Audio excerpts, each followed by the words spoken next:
ఎప్పుడెప్పుడా అనుకుంటున్న పిల్లల యొక్క స్కూల్ వేసవి సెలవులు వచ్చేసింది. ఆ షెడ్యూల్ అన్నీ కూడా ప్రభుత్వం విడుదల చేసింది. అసల ఏంటనే విషయాలు మనం వీడియోలో పూర్తిగా తెలుసుకుందాం. వేసవి సెలవుల పైన ఎట్టకేలకు స్పష్టత వచ్చింది. ప్రస్తుత విద్యా సంవత్సరంలో పరీక్షలు చివరి దశకు చేరుకున్నాయి. 10వ తరగతి పరీక్షలు పూర్తయ్యాయి. అటు ఇంటర్ వాల్యుయేషన్ పూర్తి చేశారు. ఈ నెల 3వ వారంలో ఫలితాల విడుదలకు కసరత్తు చేస్తున్నారు. ఈ రోజు నుంచి ఇంటర్ కాలేజీలు ప్రారంభమవుతున్నాయి. ఇక వేసవి సెలవుల్లో కొద్ది రోజులుగా కొనసాగుతున్న సస్పెన్స్‌కు తెరదించుతూ షెడ్యూల్‌ను ఫిక్స్ చేశారు.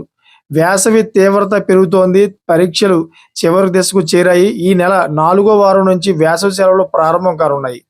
సో, ఈలోగానే 10వ తరగతి, ఇంటర్ పరీక్షల ఫలితాల ప్రకటన దిశగా కసరత్తు వేగవంతం చేశారు. ఇక వేసవి సెలవులపైన తెలంగాణ ప్రభుత్వంలోని పాఠశాల విద్యార్థులకు ప్రభుత్వం గుడ్ న్యూస్ అందించింది. 2025, 26 విద్యా సంవత్సరానికి సంబంధించి వేసవి సెలవుల షెడ్యూల్‌కు అధికారికంగా ఖరారు చేసింది. సో, ఎండల తీవ్రతను దృష్టిలో ఉంచుకుని విద్యార్థులకు ముందుగానే సెలవులు ప్రకటించింది.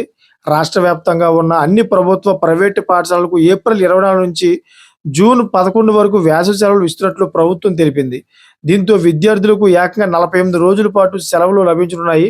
వేసవి సెలవులు అనంతరం 2026, 27 విద్యా సంవత్సరానికి గాను పాఠశాలలు జూన్ 12న తిరిగి ప్రారంభం కానున్నాయి.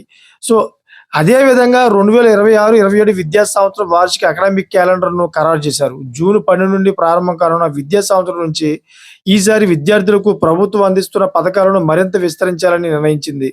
కాగా సెలవులపైన స్పష్టత రావడంతో అటు విద్యార్థులు తమ సొంత ఊర్లకు వెళ్లేందుకు వేసవి ప్రణాళికలు సిద్ధం చేసుకుంటా ఉన్నారు.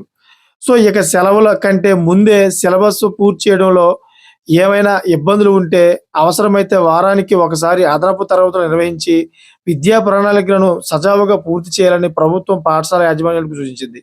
తీవ్రమైన ఎండలు ప్రారంభం కాకముందే సెలవుల తేదీలను ప్రకటించడంతో పేరెంట్స్ తమ విద్యార్థులకు భవిష్యత్తు కోచింగ్, అదేవిధంగా ఇతర ప్రణాళికలపైన కసరత్తు చేస్తా ఉన్నారు. చూసారు కదా ఫ్రెండ్స్, ఈ విధంగా అయితే ఈ కీలక మార్పులు చేశారు. ఈ వేసవి సెలవుల మీద అంటే ఎక్కువ రోజులు ఇచ్చారన్నమాట. ఇటువంటి లేటెస్ట్ ఇన్ఫర్మేషన్ కోసం నా ఛానెల్ సబ్స్క్రైబ్ చేసుకోండి. Thanks for watching friends.